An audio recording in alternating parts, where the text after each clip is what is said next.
പ്രണയസഖി ഭാഗം 13. എൻ്റെ ദേഹത്തു നിന്ന് കൈയെടുത്ത് കണ്ണടച്ചു നിന്ന് തൻ്റെ മനസ്സ് നിയന്ത്രിക്കുന്നതിനെ കണ്ട് അവനൊന്ന് അടങ്ങിയത് മനസ്സിലാക്കിക്കൊണ്ട് പൂജ പറഞ്ഞു. ഗൗതം പെട്ടെന്ന് കണ്ണു തുറന്ന് അവളെ നോക്കി പല്ല് കടിക്കുന്നുണ്ട്. ഇറങ്ങിപ്പോടി. എന്താണെന്ന് വെച്ചാൽ എടുത്തോണ്ട് വന്നേക്കണം. നിൻ്റെ അച്ഛനെയും അമ്മയെയും ഞാനും കൂടി വേദനിപ്പിക്കുന്നത് പാപമായി പോകും. അതുകൊണ്ട് മാത്രം ഞാൻ അടങ്ങുന്നു. വാതിൽ വലിച്ചടച്ചു പോകുന്നവനെ കണ്ട് അനങ്ങാതെ നിന്നവൾ. ഒരു നിമിഷം അവളുടെ മനസ്സ് മറ്റെന്തിലൊക്കെ കുടുങ്ങിപ്പോയിരുന്നു. അയാൾക്ക് ഇങ്ങനെയൊക്കെ പറയാം, പാപം പോലും. അപ്പോൾ ഞാൻ അനുഭവിച്ചതൊക്കെയോ ഇപ്പോഴും അനുഭവിക്കുന്നു. അവൾ ഇരു കൈയും വെച്ച് മുഖം പൊത്തി കരഞ്ഞു. ഉള്ളിൽ അടക്കാൻ കഴിയാത്ത അത്രയും ദേഷ്യവും വിഷമവുമുണ്ട്. ഉള്ളിൽ ഇപ്പോഴും കെടാതെ ഒരു നെരിപ്പോട് പുകയുന്നുണ്ട്. അതെപ്പോഴും കെടാൻ അനുവദിക്കാതെ ചുറ്റിനുമുള്ളവരും. 2 ദിവസം കൂടി കഴിഞ്ഞിട്ട് പോകാമായിരുന്നു മോന്. ഇന്ന് പോകണമെന്ന് നിർബന്ധം പറഞ്ഞതുകൊണ്ടാണ് ഇറങ്ങാൻ തുടങ്ങിയതും സുജ രണ്ടാളെയും നോക്കി പറഞ്ഞു.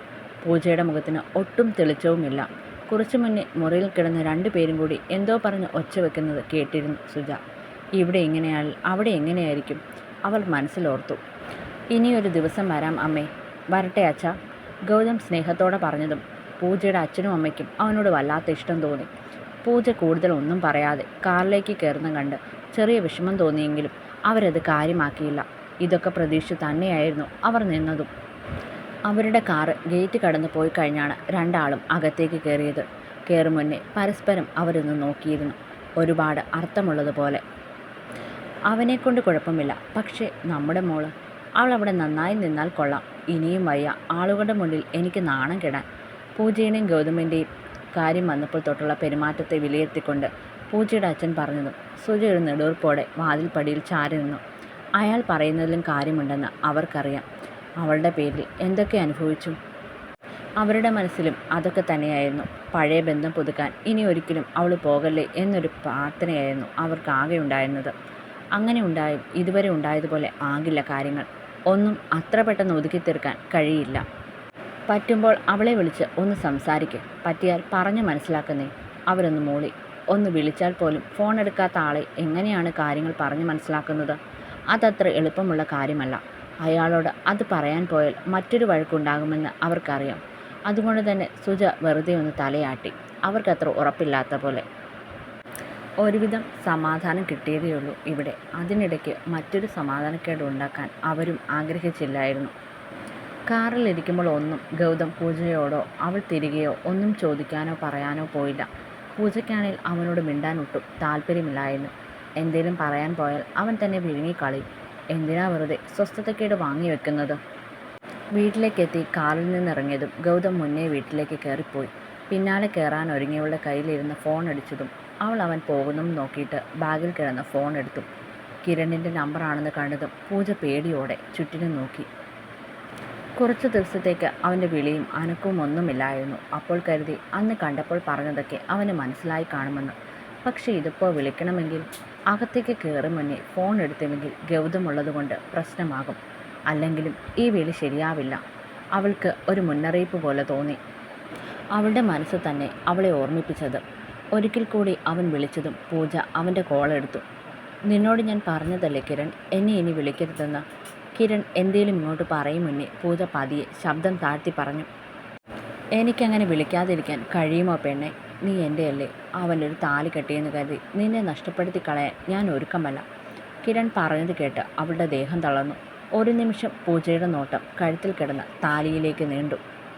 ഇത് കഴുത്തിൽ വീഴുന്നതിന് മിനിറ്റുകൾ മുമ്പ് ആയിരുന്നിൽ സന്തോഷം കണ്ട് നെഞ്ചു പൊട്ടിപ്പോയേനെ. അതുമാത്രം മതിയായിരുന്നു. പക്ഷെ ഇപ്പോൾ ഇങ്ങനെ കേൾക്കുമ്പോൾ നിർവികാരത മാത്രമാണ് തോന്നുന്നത്. ഹലോ പൂജ. ഹലോ, നീ കേൾക്കുന്നില്ലേ? ഉണ്ട്. പിന്നെ എന്താ നീയൊന്നും പറയാത്തത്? നിനക്ക് എന്നെയും എനിക്ക് നിന്നെയും മറക്കാൻ കഴിയില്ലെന്ന് നമുക്ക് 2 പേർക്കും അറിയാം. കിരൺ, അവൻ പറയുന്നത് കേട്ട് അസ്വസ്ഥതയോടെ അവൾ അല്പം ഉച്ചത്തിൽ വിളിച്ചു. പെട്ടെന്നാണ് ആരെങ്കിലും കേട്ടോന്ന് അവൾ ചുറ്റിനും നോക്കിയത്. മുകളിൽ കൈകെട്ടി നിൽക്കുന്നവനെ കണ്ടതും പൂജ ഞെട്ടലോടെ നിന്നുപോയി. ഗൗതം അവളെ തന്നെ നോക്കി നിൽക്കുവാണ്. പൂജയ്ക്ക് എന്ത് ചെയ്യണമെന്ന് അറിയില്ലായിരുന്നു. ഒരു നിമിഷം അവൾ പെട്ടെന്ന് കോൾ കട്ടാക്കി അകത്തേക്ക് കയറി. പൂജ റൂമിലേക്ക് വരാതെ താഴെ ഇരുന്ന് ചായ കുടിക്കുന്നവളെ നോക്കി ഗൗതം മുകളിൽ നിന്ന് ദേഷ്യത്തിൽ വിളിച്ചതും പൂജ ഞെട്ടലോടെ ഇരുന്നിടത്തുനിന്ന് ചാടി എണീറ്റു. മോളെന്തിനാ പേടിക്കുന്നേ? അവിടെ ഇരുന്ന് ചായ കുടിച്ചിട്ട് പോയാൽ മതി. അതെന്തേലും ആവശ്യത്തിന്. പൂജയ്ക്കാകെ ടെൻഷനായി. അവൻ വിളിക്കുന്നത് എന്തിനാണെന്ന് അറിയാവുന്നത് തന്നെയായിരുന്നു അവളുടെ ഉള്ളിലെ പേടിക്ക് കാരണം. അവനെന്തേലും സംശയം തോന്നിക്കാണും. കിരൺ ഫോൺ വിളിച്ചതിൻ്റെ തെളിവുകൾ ഒന്നും ഫോണിൽ ബാക്കി വെച്ചിട്ടില്ലെങ്കിലും പുറത്തുനിന്ന് വിളിക്കുന്നത് കണ്ടതല്ലേ, ഒന്നും കേട്ടിട്ടുണ്ടാവില്ല.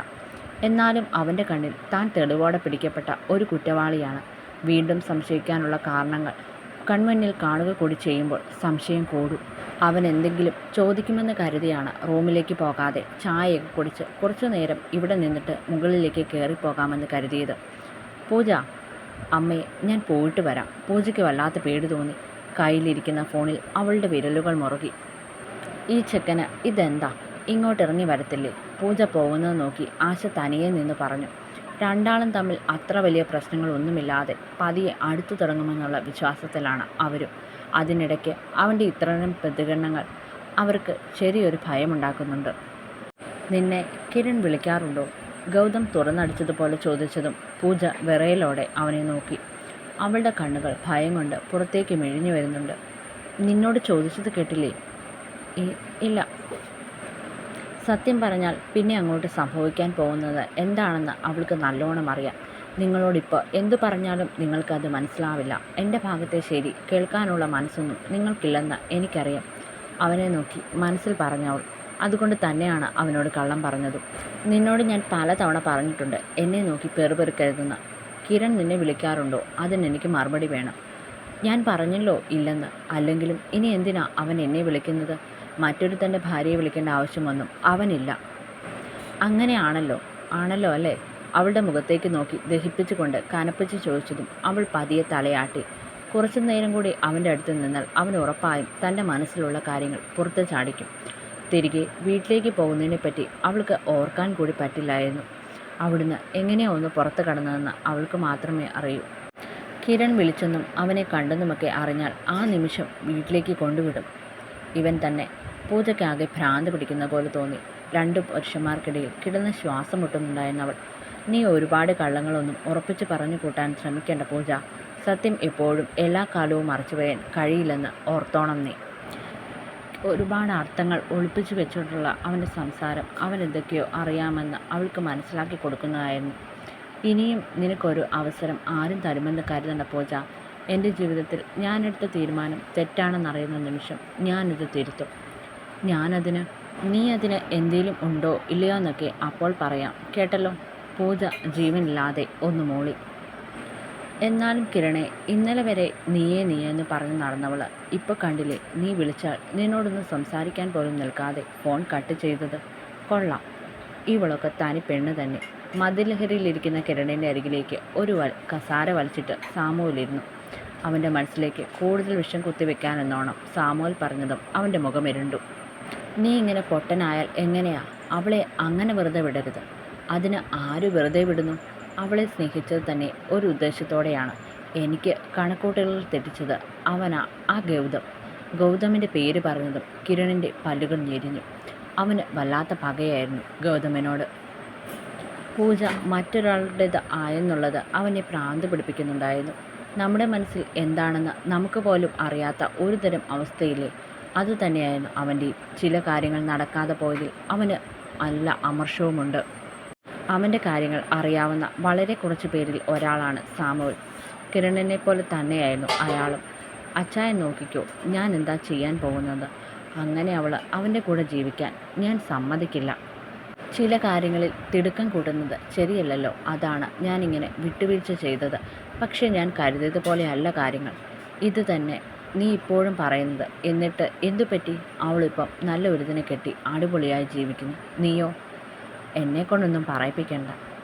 ചിൽ. നിലത്തേക്കെന്തോ വീഴുന്നത് കേട്ടാണ് സാമുവൽ ചാടി എണീറ്റത്. എടാ ഇത് താനൊന്നും ഒരു കോപ്പം പറയണ്ട. എനിക്കറിയാം എന്ത് വേണമെന്ന്. കുറേ ഉപദേശിക്കാൻ വന്നേക്കുന്നു ഓരോന്ന്. നീയൊക്കെ എന്താണെന്നും ഏതാണെന്നും എനിക്ക് നന്നായി അറിയാം. അതുകൊണ്ട് കൂടുതൽ ഉപദേശം വേണ്ട, കേട്ടല്ലോ? സാമുവൽ പതിയെ മൂളി. അവൻ്റെ സ്വഭാവം വെച്ച് അവൻ എങ്ങനെ പെരുമാറുമെന്ന് അറിയില്ല. സ്വന്തം തടി കേടാകാതെ നോക്കിയില്ലേ ശരിയാവില്ല. അവൻ്റെ കൂടെ ഓരോന്നിനും പോയിട്ട് അവസാനം ആ പണിയും വാങ്ങണം. എന്താടോ തനിക്കിപ്പോൾ പേടിയുണ്ടോ? ഓരോന്നെൻ്റെ ചെവിയിലേക്ക് ഓതിത്തരുമ്പോൾ ഒന്നോർത്തോ, എനിക്ക് മാത്രമല്ല പണി കിട്ടുന്നത്, തനിക്ക് കൂടിയാ.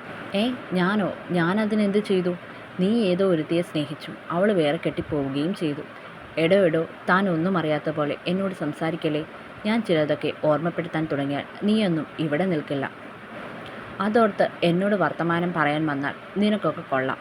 കിരൺ താക്കീതോടെ പറഞ്ഞതും സാമുവൽ പെട്ടെന്ന് നിശബ്ദനായി. താനൊക്കെ കണ്ടോ ഞാൻ എന്താ ചെയ്യാൻ പോകുന്നതെന്ന്. ഗൗതം, അവനെ ഞാൻ അവളുടെ കൂടെ ജീവിപ്പിക്കില്ല. കയ്യിലിരിക്കുന്ന ഗ്ലാസ്സിലെ മദ്യം വായിലേക്ക് ഒഴിച്ചുകൊണ്ട് പകയോടെ പറഞ്ഞവൻ. ലക്ഷ്യത്തിൻ്റെ അവസാന നിമിഷം കയ്യിൽ നിന്ന് പോകുമ്പോൾ ഉള്ള അമർഷവും ദേഷ്യവും നഷ്ടോമോദവുമായിരുന്നു അവന് നിറഞ്ഞു നിന്നത്. പാതി വഴിയിൽ അവസാനിപ്പിക്കാൻ അവൻ ഒരുക്കവുമല്ലായിരുന്നു. അടുത്ത പാട്ട് നാളെ ഇടാം. ഇന്നലെ സ്റ്റോറി ഇടാഞ്ഞത് കുറച്ച് തിരക്കായിപ്പോയി. Thank you.